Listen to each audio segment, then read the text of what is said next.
अस्सलाम वालेकुम स्टूडेंट्स, आज हमारा टॉपिक है एक्सक्रीटरी फंक्शन ऑफ नेफ्रॉन। ये बात हम डिस्कस कर चुके हैं कि नेफ्रॉन जो है वो किडनीज़ के यूनिट है, स्ट्रक्चरल एंड फंक्शनल यूनिट है और दोनों किडनीज़ में तकरीबन 20 लाख या 2 मिलियन तक नेफ्रॉन्स मौजूद होते हैं। यही नेफ्रॉन जो है ट्यूबुलर स्ट्रक्चर है जिनका फंक्शन ये है कि ये हमारे ब्लड से वेस्ट मटेरियल को कलेक्ट करते हैं और यूरिन की शक्ल में वो खारिज कर देते हैं। इसके अलावा ये ब्लड में वाटर पोटेंशियल या पानी की मिकदार को भी रेगुलेट करते हैं। लिखते हैं kidneys excrete waste that are urea and salt etc. and regulate blood water potential through the following 3 steps। यानी ये जो फंक्शंस है, जो किडनीज़ और नेफ्रॉन के जो फंक्शंस है, ये 3 स्टेप्स में कंप्लीट होते हैं और वो 3 स्टेप्स जो है अल्ट्रा फिल्ट्रेशन है, सेलेक्टिव रीअब्जॉर्प्शन है और 3rd नंबर पर है ट्यूबुलर सिक्रीशन। तो ये 3 स्टेप्स जो है ये हम आज डिटेल से डिस्कस करेंगे और हम ये भी जानने की कोशिश करेंगे कि कौन से स्टेप्स में क्या चीज़ें जो है वो ब्लड से कलेक्ट होती है और कौन से स्टेप्स में क्या क्या चीज़ें जो है ब्लड को वापस मिल जाती है और यूँ जो है हमारे ब्लड का जो नॉर्मल वाटर पोटेंशियल है, पानी की मिकदार है और जो वेस्ट मटेरियल है वो जो है जिस्म से निकाले जाते हैं और वाटर पोटेंशियल जो है जिस्म में ब्लड में बरकरार रखा जाता है, रेगुलेट किया जाता है। नेफ्रॉन के एक्सक्रीटरी फंक्शन का पहला स्टेप जो है वो है ultra filtration. It is filtration under pressure. इस अल्ट्रा फिल्ट्रेशन को हम प्रेशर फिल्ट्रेशन भी कहते हैं। इसकी डिफिनीशन ये है the process by which the fluid that is 20% plasma is filtered out of blood by glomerulus due to high blood pressure। High लिखते हैं कि हाई ब्लड प्रेशर की वजह से ग्लोमेरुलस के मकाम पर ब्लड से जो है कुछ प्लाज्मा का 20% हिस्सा जो है वो निकल जाता है और वो नेफ्रॉन में पहुंच जाता है। अच्छा, डायग्राम को अगर हम देख लें तो ये जो ट्यूब स्ट्रक्चर है ब्लैक कलर में आपको नज़र आ रहा है, ये नेफ्रॉन है जिसकी स्ट्रक्चर जो है हम प्रीवियस टॉपिक में भी डिस्कस कर चुके हैं। ये बात हमको पता है कि किडनी के अंदर जो है रीनल आर्टरी जो है वो एंटर होती है जो किडनी को ब्लड सप्लाई करती है। यही रीनल आर्टरी जो है जो कि साइज़ में बड़ा होता है वो आगे जाकर जो है वो तकसीम हो जाता है इन मैनी आर्ट्रियोल्स। जिस तरह हमें ये पता है कि एक किडनी के अंदर 10 लाख तक नेफ्रॉन मौजूद होते हैं, तो हम कह सकते हैं कि ये 10 लाख आर्ट्रियोल में तकसीम हो जाता है ये रीनल आर्टरी। और अगर दोनों किडनीज़ को हम कलेक्टिवली देख ले तो फिर 20 लाख जो है वो आर्ट्रियोल बन जाते हैं। तो ये जो है ये रीनल आर्टरी आगे जाकर एफेरेंट आर्ट्रियोल में तकसीम हो जाते हैं, इनसे एफेरेंट आर्ट्रियोल बन जाते हैं और ये एफेरेंट आर्ट्रियोल जो है ये नेफ्रॉन के बोमेन कैप्सूल के अंदर चले जाते हैं और वहाँ पर ये एक गच्चा सा, एक जिमकट्टा सा बना लेते हैं जिसको हम ग्लोमेरुलस कहते हैं। अच्छा, ये एफेरेंट आर्ट्रियोल है जो कि एंटर हो रहा है in the Bowman capsule to make glomerulus और जो एक यहाँ से एक ब्लड वेसल निकल रहा है, यहाँ पर ये कैपिलरीज हम इनको कहेंगे। यहाँ पर बुक्स लिखते हैं कि ये यहाँ पर कैपिलरीज हैं और यहाँ से जब ये निकल जाता है, ये ब्लड वेसल निकल जाता है तो फिर इसको हम इफेरेंट आर्ट्रियोल कहते हैं। ये एफरेंट है, ए से स्टार्ट होता है और ये इफेरेंट है, ई से स्टार्ट होता है। तो नेफ्रॉन के बोमेन कैप्सूल के अंदर जो जाता है उसको हम एफरेंट आर्ट्रियोल कहते हैं और जो बाहर निकलता है उसको हम इफेरेंट आर्ट्रियोल कहते हैं। और सेंटर में बोमेन कैप्सूल के अंदर जो स्ट्रक्चर यहाँ पर राउंड स्ट्रक्चर एक कर्ली सा ब्लड वेसल्स है, इनको हम ग्लोमेरुलर कैपिलरी कहते हैं और ये स्ट्रक्चर को ये जो बॉल सा नज़र आ रहा है इसको हम ग्लोमेरुलस कहते हैं। तो इस ग्लोमेरुलस में 2 वजहों पर, 2 रीजन्स की वजह से, 2 काजिज़ की वजह से यहाँ पर ब्लड प्रेशर जो है वो बिल्डअप होता है। वो 2 रीज़न्स क्या है? वो 2 रीज़न्स ये है कि एफेरेंट आर्ट्रियोल का डायमीटर यहाँ पर ज़्यादा है, ज़्यादा डायमीटर है, इसका बड़ा डायमीटर है और इफेरेंट आर्ट्रियोल जो स्ट्रक्चर से भी ज़ाहिर है कि यहाँ पर इसका डायमीटर बहुत कम है, निस्बतन हाफ है तकरीबन, मतलब ये हाफ कम होता है और ये इसका दुगना होता है। लिहाजा ये जो है इस वजह से एक प्रेशर बिल्डअप होता है। दूसरी वजह है कि यहाँ पर ये जो कर्ली सा स्ट्रक्चर है, जो जमगट्टा सा बना है, तो इसमें ग्रह से मौजूद होती है जो कि ब्लड को आगे जाने से रोकती है, प्रिवेंट करती है। तो यहाँ पर प्रेशर बिल्डअप हो जाता है। अब ये भी हमको पता है कि ब्लड कैपिलरीज जो होते हैं, जो यहाँ पर ग्लोमेरुलस कैपिलरीज हैं, इन कैपिलरीज के दीवारों में छोटे छोटे इस तरह होल्स होते हैं, पोर्स होते हैं, और उन पोर्स से जो स्मॉल मॉलिक्यूल्स होते हैं, स्मॉल इन साइज होते हैं, इनका मॉलिक्यूलर वेट कम होता है, वो निकल जाते हैं प्रेशर की वजह से। तो ये बात जो है ये समझने की है कि इस ब्लड से मुख्तलिफ स्मॉल साइज मटेरियल मॉलिक्यूल्स जो होते हैं वो प्रेशर ब्लड प्रेशर की वजह से बाहर निकल जाते हैं। बाहर कहाँ निकल जाते हैं? वो इस नेफ्रॉन या ये जो ट्यूब्यूल है, इस ट्यूब्यूल के ल्यूमेन तक आ जाता है। इसके सेंटर या मिड पार्ट को, या जो अंदर जो खाली सा स्पेस आपको नज़र आ रहा है, इसको हम ल्यूमेन ऑफ नेफ्रॉन कहते हैं। तो ये बोमेन कैप्सूल के अंदर आ जाते हैं और बोमेन कैप्सूल इसको आगे फॉरवर्ड करता है और आगे जाकर पैसे से यूरिन बनेगा। तो ये चीज़ जो है ये हो गई। और ये जो फ्लूइड जो 20% प्लाज्मा हम कह रहे हैं कि जो प्रेशर की वजह से इस ग्लोमेरुलस से निकलकर ल्यूमेन ऑफ नेफ्रॉन तक आ जाते हैं, इसको हम ग्लोमेरुलर फिल्ट्रेट कहते हैं। ये फिर ब्लड से जो निकली हुई मटेरियल है, जो फ्लूइड है, इसको हम ग्लोमेरुलर फिल्ट्रेट कहते हैं। और बुक्स में लिखा है कि ये ग्लोमेरुलर फिल्ट्रेट जो है ये ब्लड प्लाज्मा के मतलब कंपोजिशन में तकरीबन ब्लड प्लाज्मा की तरह होता है, लेकिन ब्लड प्लाज्मा में प्रोटीन्स होते हैं जिस तरह फिब्रिनोजन वगैरह है, और प्रोटीन का साइज़ चूँकि बड़ा है, ज़्यादा है, लिहाजा वो इन पोर से नहीं निकल सकते। लिहाजा ग्लोमेरुलर फिल्ट्रेट में प्रोटीन्स नहीं होते और प्लाज्मा में प्रोटीन होते हैं, और इसके अलावा बाकी जो कंपोजिशन है वो तकरीबन सिमिलर होती है। अच्छा, diameter of efferent arteriole is greater than efferent arteriole, या हम ये भी कह सकते हैं कि efferent arteriole is narrower than the efferent arteriole, and because of that blood pressure buildup occur in the glomerulus region of nephron. अच्छा, जो ग्लोमेरुलर फिल्ट्रेट है, ये जब इस ग्लोमेरुलस से निकलता है और इस ल्यूमेन ऑफ नेफ्रॉन तक पहुंच जाता है, तो ये कौन से बैरियर्स, कौन से रास्तों से गुजर कर जो है यहाँ पर नेफ्रॉन के ल्यूमेन तक पहुंच जाता है? तो 3 किस्म के बैरियर से ये जो है वो ट्रांसफ़र होते हैं, वो ट्रांसपोर्ट होते हैं। पहला तो है endothelium of capillary. Endothelium of capillary जो है, ये इस कैपिलरी का जो दीवार है, ये जो ग्लोमेरुलस जो कैपिलरीज होती हैं, इनके जो दीवारें होती है, जाहिर सी बात है ये ब्लड से ये जो ग्लोमेरुलर फिल्ट्रेट निकलेगा तो इस दीवार को, कैपिलरी के दीवार से बाहर निकलेगा। तो कैपिलरी की दीवार से ये किस तरह बाहर निकलता है? क्योंकि कैपिलरीज में बहुत से माइन्यूट थाउजेंड्स ऑफ पोर्स होते हैं, और कहते हैं कि जो आम ब्लड कैपिलरीज होते हैं बाकी आर्गन्स में, बाकी जो हमारे टिश्यूज़ वगैरह हैं, सेल्स हैं, तो उनमें जो कैपिलरीज अंदर जाते हैं वो बहुत उसमें इतने ज़्यादा पोर्स नहीं होते, और ये जो नेफ्रॉन वाले कैपिलरीज है उनके जो एंडोथीलियम है इनमें बहुत ज़्यादा, उनके निस्बत बाकी कैपिलरीज के निस्बत भी बहुत ज़्यादा जो है वो होल्स या पोर्स मौजूद होते हैं। लिहाजा ये चीज़ इस ग्लोमेरुलर फिल्ट्रेट के लिए जो है वो पॉजिटिव बात है, वो पोर से वो चीज़ें जो है वो निकल जाती है बाहर और अंदर जाती है in the lumen of nephron. दूसरी चीज़ जो है वो है बेसमेंट मेम्ब्रेन। बेसमेंट मेम्ब्रेन अगर हम डायग्राम में देख लें तो ये जो है इस नेफ्रॉन के ये जो एपिथेलियम है यहाँ पर ये मौजूद होता है। ये ग्रीन कलर में जो मैं यहाँ पर ड्रा की है, तो ये जो है ये बेसमेंट मेम्ब्रेन है, और बेसमेंट मेम्ब्रेन जो है ये सेकंड नंबर पर मौजूद होती है ये बैरियर, और इनसे भी मटेरियल्स जो है वो ट्रांसमिट होंगे, ट्रांसफ़र होंगे, ताकि वो इस नेफ्रॉन या बोमेन कैप्सूल के अंदर जो है वो पहुंच जाए। तो यहाँ तक पहुंचने के लिए इस बेसमेंट मेम्ब्रेन से भी ये जो है गुजरने होते हैं। अच्छा, नेक्स्ट जो है एपिथेलियम ऑफ BMC का मतलब है बोमेन कैप्सूल।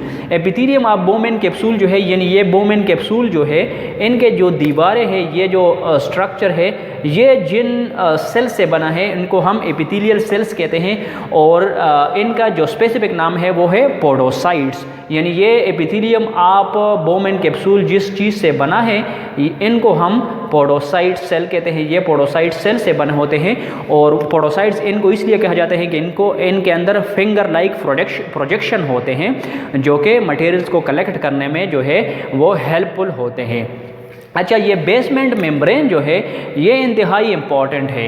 ये जो बाकी जो एंडोथीलियम है या एपिथेलियम है इनमें पोर्स और होल्स होते हैं, और हम ये कह सकते हैं कि इनसे ये प्रोटीन्स जो है प्लाज्मा प्रोटीन्स भी पास हो सकते हैं इन दोनों चीज़ों से। लेकिन प्लाज्मा ये जो बेसमेंट मेम्ब्रेन है इनसे प्लाज्मा प्रोटीन्स जो है वो ट्रांसमिट नहीं हो सकते। तो यही एक फ़िल्टर का काम करती है। यहाँ पर हमने लिखा है कि it acts basement membrane act as a filter for what, for proteins and sometimes for red blood cells also। तो ये जो है एक फ़िल्टर के तौर पर एक्ट करती है, और ये बेसमेंट मेम्ब्रेन जो है ये प्रिवेंट करती है प्लाज्मा प्रोटीन्स को कि वो जो है वो इस कैपिलरीज से बाहर निकलकर इनसाइड द नेफ्रॉन आ जाए, inside the lumen of nephron. अच्छा, आखिर में हम ये लिखते हैं कि यहाँ पर हम डिस्कस करने वाले हैं कि क्या चीज़ें जो है कौन कौन सी जो मॉलिक्यूल्स है, केमिकल्स है वो इस ग्लोमेरुलर फिल्ट्रेट के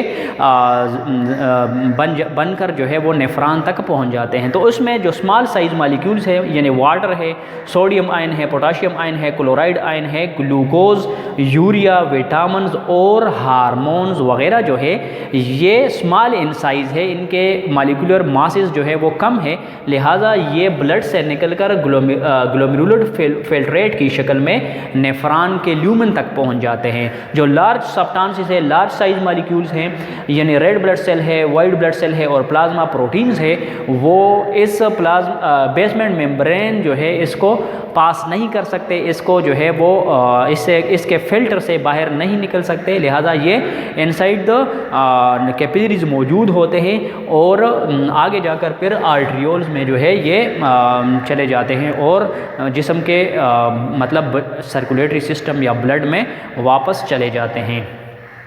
दूसरा स्टेप जो है वो है selective reabsorption. It is the removal of particular substances from glomerular filtrate and their return to blood. यानी ग्लोमेरुलर फिल्ट्रेट जो यहाँ नेफ्रॉन के ल्यूमेन तक आ गया है उसमें कुछ यूज़फुल चीज़ें जो है वो भी आगे जा रही है जिससे यूरिन बनने वाला है। तो ये चीज़ें जो है वो वापस जो है रीअब्जॉर्प्शन टू द ब्लड इसकी ज़रूरी है, क्योंकि इसमें ये यूज़फुल सब्सटेंसेस है और ये जो है इसकी they are reabsorbed by blood and retained in the body, क्योंकि इसकी इन चीज़ों की बॉडी को ज़रूरत है और इनका रीअब्जॉर्प्शन जो है वो बहुत ज़्यादा ज़रूरी है। इन चीज़ों में क्या होता है, वाटर होता है, glucose, inorganic ions such as sodium, ये चीज़ें जो है इसमें मौजूद होती है। तो ये रीअब्जॉर्प्शन, सेलेक्टिव रीअब्जॉर्प्शन जो है जिन चीज़ों का होता है ये किस पॉइंट, किस लोकेशन पर होता है, तो नेफ्रॉन में ये लिखते हैं कि ये प्रॉक्सिमल कन्वोल्यूटिव ट्यूब्यूल, जिस तरह हमने यहाँ पर पीसीटी इस रीजन में ये जो प्रॉक्सिमल कन्वोल्यूटिव ट्यूब्यूल है इस रीजन पर ये जो है ज़्यादा most of the selective reabsorption occur at the proximal convolutive tubule. लेकिन कुछ ऐसे पॉइंट पर भी है इसके अलावा प्रॉक्सिमल कन्वोल्यूटिव ट्यूब्यूल के अलावा कि जहाँ पर भी कुछ ना कुछ ये सेलेक्टिव रीअब्जॉर्प्शन हो सकता है, तो वो है डिस्टल कन्वोल्यूटिव ट्यूब्यूल और लूप ऑफ हेनले। यानी डिस्टल कन्वोल्यूटिव ट्यूब्यूल ये वाला जो रीजन है यहाँ डिस्टल कन्वोल्यूटिव ट्यूब्यूल और लूप ऑफ हेनले, यहाँ पर इन दोनों पॉइंट पर भी कुछ ना कुछ सेलेक्टिव रीअब्जॉर्प्शन हो सकता है। तो सेलेक्टिव रीअब्जॉर्प्शन में क्या क्या चीज़ें रीअब्जॉर्ब हो सकती है, ये तो हमने यहाँ पर लिखा है कि वाटर, ग्लूकोज, इनऑर्गेनिक आयंस और ये चीज़ें हो सकती है। अच्छा, ये जो प्रॉक्सिमल कन्वोल्यूटिव ट्यूब्यूल है या नेफ्रॉन का जो नेफ्रॉन की जो दीवारें हैं, इस ट्यूब्यूल की जो दीवारें हैं ये cuboidal epithelial cell, single cell cuboidal epithelial cell से मिलकर बने होते हैं। इनका जो ये जो हमारे साथ ये जो नेफ्रॉन के ये जो दीवारें हैं ये क्यूबॉइडल एपिथेलियम से बने होते हैं और इन क्यूबॉइडल एपिथेलियल सेल्स के कुछ कैरेक्टरिस्टिक है, कुछ स्ट्रक्चर जो चीज़ें हैं जिसमें ये ऐड करती है, ये हेल्प करती है फॉर द रीअब्जॉर्प्शन प्रोसेस। तो सबसे पहले तो ये है कि इसमें माइक्रोविलाई ऑन इनर सरफेस ये मौजूद होते हैं। इस साइड पे अगर हम देख ले तो यहाँ पर अगर हमने ये बनाए तो यहाँ पर फिंगर लाइक प्रोजेक्शन माइक्रोविलाई मौजूद होते हैं in the proximal convergent tubule और बाज़ दूसरे पॉइंट्स पर भी, जिस तरह हमने पहले यहाँ पर लिखा है, ये माइक्रोविलाई जो है ये इनर सरफेस पर मौजूद होते हैं, फिंगर लाइक प्रोजेक्शन होते हैं जो क्या करते हैं, they increase the surface area of the inner side of the tubule which help in the extraction and collection absorption of these chemicals, these molecules. अच्छा, दूसरी बात यह है कि टाइट जंक्शंस, ये जो सेल्स होते हैं इन नेफ्रॉन, इन प्रॉक्सिमल कन्वर्जेंट ट्यूब्यूल, इस पॉइंट पर जो सेल्स होते हैं जो क्यूबॉइडल एपिथेलियल सेल्स होते हैं, ये टाइटली जंक्शन इनके दरमियान में मौजूद होते हैं, मतलब सेल्स एक दूसरे के बिल्कुल करीब कम्पैक्ट शक्ल में मौजूद होते हैं। और इसका फ़ायदा ये है कि जो अंदर जो फ्लूइड गया है, जो ग्लोमेरुलर फिल्ट्रेट गया है, तो वो अगर बीच में मतलब स्पेसेस होते तो वो उन स्पेसेस से बाहर निकलते और ब्लड को वो फिर नहीं प्रोवाइड होते। लिहाजा टाइट जंक्शन की वजह से वो जो है सेल्स के बीचों बीच नहीं निकल पाते और सेल्स को क्रॉस करती है और सेल को क्रॉस करने के बाद जो है ब्लड कैपिलरीज को यहाँ पर जो है वो मिल जाती है, मतलब यहाँ से वो डायरेक्टली जो है वो ब्लड वेसल्स को वो प्रोवाइड हो जाते हैं, वो ट्रांसमिट हो जाते हैं। अच्छा, इसके अलावा many mitochondrias are present in these cells, in the cells which make the tubule.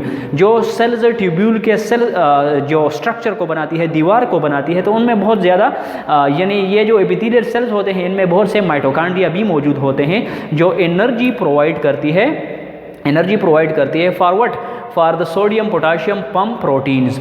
इन यहाँ पर जो है सोडियम पोटाशियम प्रोटीन्स भी मौजूद होती है और इन प्रोटीन्स का काम ये होता है कि इन प्रोटीन से ये जो सोडियम है या पोटाशियम है ये ट्रांसमिट होते हैं, चले जाते हैं, निकल जाते हैं इस ल्यूमेन ऑफ नेफ्रॉन से और ब्लड को फिर वो सप्लाई होते हैं। अच्छा, नेक्स्ट लिखते हैं को ट्रांसपोर्ट प्रोटीन्स। को ट्रांसपोर्ट प्रोटीन होते हैं जो कि हम यहाँ पर एक्सप्लेन करने वाले हैं। अच्छा, को ट्रांसपोर्ट की तरफ आते हैं। को ट्रांसपोर्ट जो है ये एक ऐसा प्रोसेस है या एक टर्मिनोलॉजी है जो कि इस सेलेक्टिव रीअब्जॉर्प्शन के प्रोसेस में जो है वो आता है। ये जो हमारे साथ प्रॉक्सिमल कन्वर्जेंट ट्यूब्यूल है, इसके जो दीवारें हैं इनमें ट्रांसपोर्ट प्रोटीन्स, जगह जगह पर ट्रांसपोर्ट प्रोटीन्स होते हैं जो एक्टिवली ट्रांसपोर्ट करते हैं सोडियम आयंस को। तो जब सोडियम आयंस एनर्जी के इस्तेमाल के बुनियाद पर जो है इन ट्रांसपोर्ट प्रोटीन्स के ज़रिए प्रॉक्सिमल कन्वर्जेंट ट्यूब्यूल से ट्रांसफ़र होते हैं और ब्लड को सप्लाई होते हैं। लिखते हैं when sodium from proximal convergent tubule are actively transported to blood. ये ब्लड को सप्लाई होते हैं, ब्लड को जो है वो प्रोवाइड होते हैं ये sodium ions via transport proteins, transport protein के ज़रिए। So they also carry glucose molecules with them. जिस वक्त ये प्रोटीन मालिक्यूल्स, इन मालिक्यूल्स के ज़रिए से एनर्जी के इस्तेमाल की बदौलत जो है ये ब्लू कलर में आपको जो नज़र आ रहा है सल्यूट जो रीअब्जॉर्प्शन हो रहा है टू द ब्लड कैपिलरी को जब सोडियम आयंस ट्रांसपोर्ट होता है तो ये अपने साथ ग्लूकोज मालिक्यूल्स को भी जो है ट्रांसपोर्ट कर देता है और इस ट्रांसपोर्ट को हम को ट्रांसपोर्ट कहते हैं। यानी मुश्तरका तौर पर दोनों सल्यूट्स जो है वो नेफ्रॉन से निकल जाती है प्रॉक्सिमल कन्वर्जेंट ट्यूब्यूल के पॉइंट पर और ब्लड वेसल्स को, ब्लड कैपिलरी को मिल जाते हैं। तो इस प्रोसेस को, इस टॉपिक को हम जो है वो को ट्रांसपोर्ट कहते हैं और ये इसमें एक सब टॉपिक आता है। तो को ट्रांसपोर्ट का यही मतलब है कि सोडियम जो है ग्लूकोज मालिक्यूल्स अपने साथ ले जाता है और ट्रांसपोर्ट प्रोटीन के ज़रिए ये नेफ्रॉन से निकलकर ब्लड को सप्लाई हो जाते हैं। अच्छा, जब ये सल्यूट्स जो है वो निकल जाते हैं और ब्लड को मिल जाते हैं, यहाँ से सल्यूट्स जो ब्लू कलर में हमको नज़र आ रहे हैं ये सल्यूट रीअब्जॉर्प्शन है from the nephron to blood. तो क्या होता है as a result water potential decreases in the blood. So water moves by osmosis osmosis के ज़रिए वाटर जो है वो मूव होता है फ्रॉम नेफ्रॉन टू ब्लड। जब सॉल्यूट्स जो है यहाँ से नेफ्रॉन से निकल रहे हैं और ब्लड को सप्लाई हो रहे हैं, तो ब्लड में जाहिर सी बात है फिर पानी की कमी हो जाती है कि ज़्यादा सॉल्यूट्स उनको ब्लड को सप्लाई हो रहा है, ब्लड को मिल रहा है, लिहाजा ब्लड में जो है इस मकाम पर जो है वो क्या होता है, पानी की कमी हो जाती है और वाटर जो है चूँकि यहाँ पर ज़्यादा है, यहाँ पर फिल्ट्रेशन की वजह से यहाँ आ गया था, लिहाजा वो क्या होता है, वो भी रीअब्ज़ॉर्ब होता है ऑस्मोसिस के ज़रिए, वो नेफ्रॉन से ब्लड को वाटर भी ट्रांसफ़र हो जाता है। तो ये जो है इस वजह से होता है कि पहले सॉल्यूट्स चले जाते हैं और फिर वाटर जो है उसके पीछे ऑस्मोसिस के ज़रिए वो ब्लड को ट्रांसफ़र हो जाता है। अच्छा, कुछ कैलकुलेशंस की तरफ आते हैं कि अल्ट्रा फिल्ट्रेशन जो इससे सेलेक्टिव रीअब्जॉर्प्शन से पहले जो पहला वाला स्टेप था, अल्ट्रा फिल्ट्रेशन में क्या होता है, ग्लोमेरुलर फिल्ट्रेट जो है 125 ml पर मिनट जो है वो प्रोड्यूस होता है। यहाँ पर जो ग्लोमेरुलर फिल्ट्रेट आ रहा था, जो फिल्ट्रेशन के अमल में रेड कलर में आपको जो एरो नज़र आ रहा है, तो फिल्ट्रेशन के बाद ग्लोमेरुलर फिल्ट्रेट जो है वो 125 ml पर मिनट जो है वो प्रोड्यूस होता रहता है। और इस हिसाब से अगर इसको हम कैलकुलेट कर ले तो ये 24 आवर्स में, एक दिन और रात के अंदर 180 लीटर्स पर डे जो है वो हमारे साथ वो बनेगा 180 लीटर्स। लेकिन इतना यूरिन तो हम पैदा नहीं करते, 180 लीटर्स यूरिन तो इंसान पैदा नहीं करता। तो वजह क्या है, वजह यह है कि ये 125 ml ग्लोमेरुलर फिल्ट्रेट तो बन रहा है, लेकिन out of this 125 ml glomerular filtrate 124 ml glomerular filtrate is reabsorbed. ये जो ग्रीन कलर और ब्लू कलर में आपको जो है ये नज़र आ रहे हैं, तो ये रीअब्जॉर्प्शन हो रहा है। ये इस ग्लोमेरुलर फिल्ट्रेट से वापस जो है बहुत सी चीज़ें, मेजॉरिटी ऑफ द सब्सटेंसेस जो है वो ब्लड को वापस जो है वो रीअब्जॉर्ब हो रहे हैं, लिहाजा इसीलिए हमारा यूरिन का जो वॉल्यूम है वो 180 लीटर्स नहीं होता बल्कि बहुत कम होता है। अच्छा, ये जो सेलेक्टिव रीअब्जॉर्प्शन है, ये जो है हमने तो यहाँ पर कहा भी था इससे पहले के इसमें जो है सेक्शन में कि ये जो रीअब्जॉर्प्शन है, सेलेक्टिव रीअब्जॉर्प्शन है, ये प्रॉक्सिमल कन्वोल्यूटेड ट्यूब्यूल के मकाम पर majority most of the reabsorption occur at the proximal convoluted tubule this point, लेकिन कुछ ना कुछ जो है ये लूप ऑफ हेनले के मकाम पर भी होता है और इस तरह डिस्टल कन्वोल्यूटेड ट्यूब्यूल के मकाम पर भी होता है। तो जब ADH एक हार्मोन है, जब ADH जो है वो क्या होता है, वो रिलीज़ होता है, तो क्या होता है, ये जो है वाटर चैनल्स को ओपन कर देता है in the loop of Henley. ये लूप ऑफ हेनले है, नेफ्रॉन का लूप ऑफ हेनले है हमारे साथ, ये जो यू शेप है, और इसके जो ये जो डिसेंडिंग लिम्ब है, ये जो लिम्ब है इसका ये वाला जो हिस्सा है, तो इस हिस्से में क्या होता है, इस हिस्से में ADH जो है वो एक्ट कर देता है और ये वाटर चैनल्स को जो है ओपन कर देता है in the loop of Henley. तो ये जो डिसेंडिंग लिम्ब है, इसमें ये ग्रीन कलर में आपको जो एरो नज़र आ रहा है, इस नेफ्रॉन के लूप ऑफ हेनले के मकाम पर डिसेंडिंग लिम्ब में वाटर जो है वो रीअब्जॉर्प्शन हो जाता है to the these peritubular capillaries. ये जो यहाँ पर नेफ्रॉन के इर्द गिर्द जो यहाँ पर जो स्मॉल कैपिलरीज आपको नज़र आ रहे हैं, इनको पेरिट्यूबुलर कैपिलरीज कहते हैं। यानी ये जो ट्यूब है, नेफ्रॉन ट्यूब है, इसके इर्द गिर्द मौजूद ब्लड कैपिलरीज को हम पेरिट्यूबुलर कैपिलरीज कहते हैं। तो ये लूप ऑफ हेनले से वाटर रीअब्जॉर्प्शन होता है to the peritubular blood capillaries, तो ये हो जाता है। और इसके अलावा कुछ ना कुछ जो है डिस्टल कन्वोल्यूटेड ट्यूब्यूल के मकाम पर भी सॉल्यूट और वाटर का रीअब्जॉर्प्शन जो है वो हो जाता है। इन तीनों मकामात पर जो है proximal convoluted tubule, loop of Henley और डिस्टल कन्वोल्यूटेड ट्यूब्यूल के मकाम पर सेलेक्टिव रीअब्जॉर्प्शन का प्रोसेस होता रहता है। एक्सक्रीटरी फंक्शन ऑफ नेफ्रॉन का जो थर्ड स्टेप है वो हमारे साथ है tubular secretion. It is the transfer of certain materials from peritubular capillaries to the lumen of nephron. यानी ये जो कैपिलरीज है, यहाँ पर जो कैपिलरीज है, ये रेड कलर में आपको जो नज़र आ रहे हैं, ये पेरिट्यूबुलर कैपिलरीज है।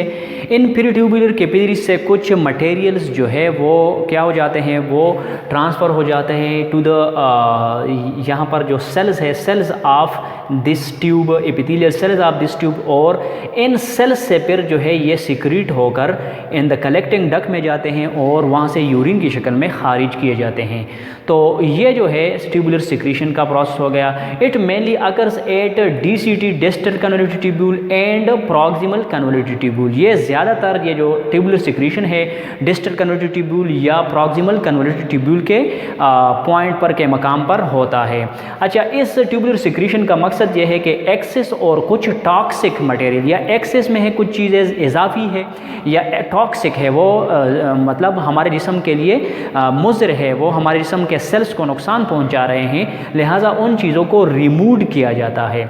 अच्छा, ये रिमूवल जो है ये एक्टिव ट्रांसपोर्ट के ज़रिए भी होता है और कुछ मटेरियल्स जो है वो पैसिव ट्रांसपोर्ट के ज़रिए भी वो रिमूव किए जाते हैं। एक्टिव ट्रांसपोर्ट के ज़रिए किस तरह किए जाते हैं ट्रांसपोर्ट, वो एडीपीएस पंप्स वहाँ पर मौजूद है हमारे इंस, ये जो ट्यूब है ये नेफ्रॉन है, इसके दीवारों में एडीपीएस पंप्स मौजूद है और वो इन चीज़ों को जो है वो ब्लड से ये चीज़ एब्जॉर्ब कर लेते हैं और ये जो है यूरिन की शक्ल में बाहर खारिज कर देते हैं। तो ये जो एक्टिव ट्रांसपोर्ट के ज़रिए जो चीज़ें निकलती है बाहर, वो हाइड्रोजन आयन्स है, पोटाशियम आयन्स है, ऑर्गेनिक आयन्स हैं, इसके अलावा ड्रग्स है, कुछ हार्मोन्स है और क्रेटिनिन है। तो ये जो यूज़ ड्रग होते हैं, हार्मोन्स होते हैं, वो जिस्म से खारिज किए जाते हैं बाई एक्टिव ट्रांसपोर्ट, ब्लड से वो हासिल किए जाते हैं और ल्यूमेन ऑफ नेफ्रॉन में आकर फिर जो है वो कलेक्टिंग डक्ट और फिर यूरिन की शक्ल में बाहर निकल जाते हैं। क्रेटिनिन जो है ये हमारे मसल्स के मेटाबॉलिज्म का एक वेस्ट प्रोडक्ट है, या बाज़ औक़ात जब हम गोश्त ज़्यादा खा लेते हैं तो उस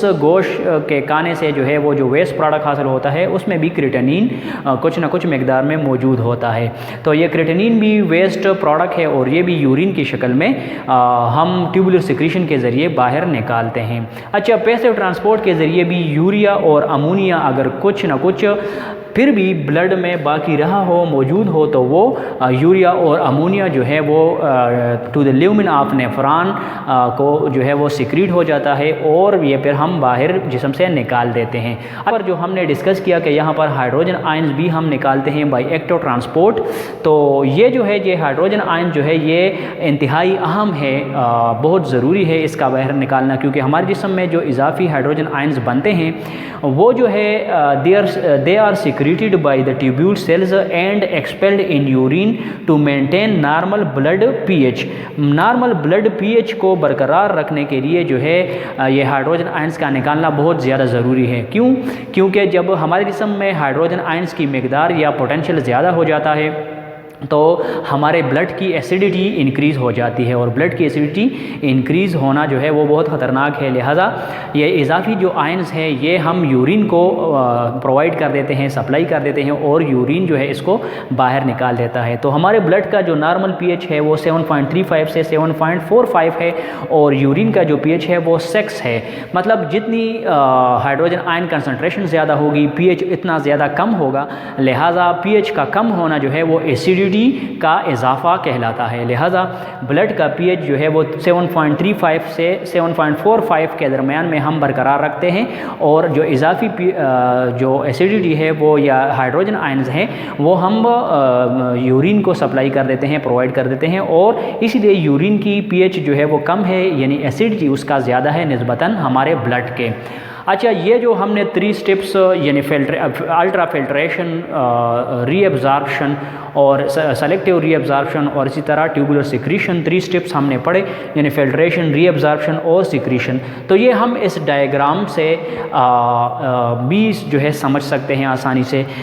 इस फिल्ट्रेशन को अगर हम देख लें, हमने रेड कलर में लिखा है और रेड एरो इसके सामने है। तो प्रेशर फिल्ट्रेशन जो है, रेड एरो सिर्फ यहाँ इस मकाम पर आपको नज़र आ रहा है ग्लोमेरुलस और बोमेन कैप्सूल के पॉइंट पर, कि यहाँ से डायरेक्शन भी इसका इस तरफ है कि ग्लोमेरुलस से ये फिल्ट्रेशन जो है इस तरफ हो रहा है, बोमेन कैप्सूल को जो है वो ग्लोमेरुलर फिल्ट्रेट वो हासिल हो रहा है, लिहाजा डायरेक्शन इस साइड पे है। फिर वाटर रीअब्जॉर्प्शन है, तो वाटर रीअब्जॉर्प्शन ल्यूमेन आप इस नेफ्रॉन से प्रॉक्सिमल कन्वोल्यूटिव ट्यूब्यूल के मकाम पर ब्लड को जो है वो वाटर मिल रहा है, रीअब्जॉर्प्शन ऑफ सॉल्यूट जो है वो भी ब्लड को मिल रहा है प्रॉक्सिमल कन्वर्जिव ट्यूब्यूल के मकाम पर, और कुछ ना कुछ ट्यूबुलर सिक्रीशन जो है वो प्रॉक्सिमल कन्वर्जिव ट्यूब्यूल पे, मतलब ब्लड से कुछ चीज़ें इस नेफ्रॉन के ल्यूमन को हासिल हो रही हो। तो उसका डायरेक्शन, एरो का direction towards the nephron, towards the lumen of nephron है। तो इस डायग्राम से जो है ये आप direction of absorption, reabsorption, filtration और सिक्रीशन जो है वो आप समझ सकते हैं। और ये जो है इस कलर्स की वजह से भी काफ़ी इससे सिंपल आपको नज़र आएगा। अच्छा, यहाँ पर जो है, यहाँ पर तो हमने जो एरोज़ बनाए हैं वो सॉलिड शेडेड है, लेकिन यहाँ पर जो है वो डॉटेड सॉलिड नहीं है बल्कि डॉटेड हमने एरोज़ बनाए हैं। तो इसका मकसद, इसका मतलब ये है कि कलेक्टिंग डक्ट के मकाम पर यहाँ पर एक नेफ्रॉन एंटर हो रहा है। जिस तरह ये एक नेफ्रॉन एंटर हुआ है तो यहाँ पर एक दूसरा नेफ्रॉन एंटर है, यहाँ पर दूसरा है, यहाँ पर तीसरा, चौथा, इस तरह मतलब एक कलेक्टिंग डक्ट को सेवरल नेफ्रॉन जो है वो एंटर हो सकते हैं। तो इस कलेक्टिंग डक्ट के लेवल पर भी कुछ एब्जॉर्प्शन, रीअब्जॉर्प्शन और ट्यूबुलर सिक्रीशन हो सकता है, लेकिन ये जो है ये वेरिएबल है। डॉटेड का मतलब ये है कि ये एक वेरिएबल जो है इसकी परसेंटेज होगी, इसका वेरिएबल जो है वो रेशो होगा। ये कुछ हालतों में ज़्यादा हो सकता है, कुछ हालतों में कम हो सकता है। वो डिपेंड करता है कि आपके जिस्म में पानी की मिकदार कितनी है, मौसम कैसा है, आपके जिस्म में सलूट कैसे हैं, लिहाजा ये कितने हैं, सलूट्स की मिकदार कितने ही, तो लिहाजा ये चीज़ें जो है वो वेरी करते हैं। इसीलिए ये जो इसका जो रेट है रीअब्जॉर्प्शन का या सिक्रीशन का, वो इस कलेक्टिंग डक्ट के लेवल पर वो वेरी करता है। तो ये था हमारा आज का टॉपिक। उम्मीद है आपने इससे कुछ ना कुछ समझा होगा, सीखा होगा। और मज़ीद इस चैप्टर के मज़ीद टॉपिक्स के लिए आपने हमारे चैनल को सब्सक्राइब करना है और बेल आइकन को प्रेस करके आल का ऑप्शन मुंतखब करना है, ताकि आप नए आने वाले लेक्चर्स की नोटिफिकेशन बर वक्त हासिल कर सकें। शुक्रिया।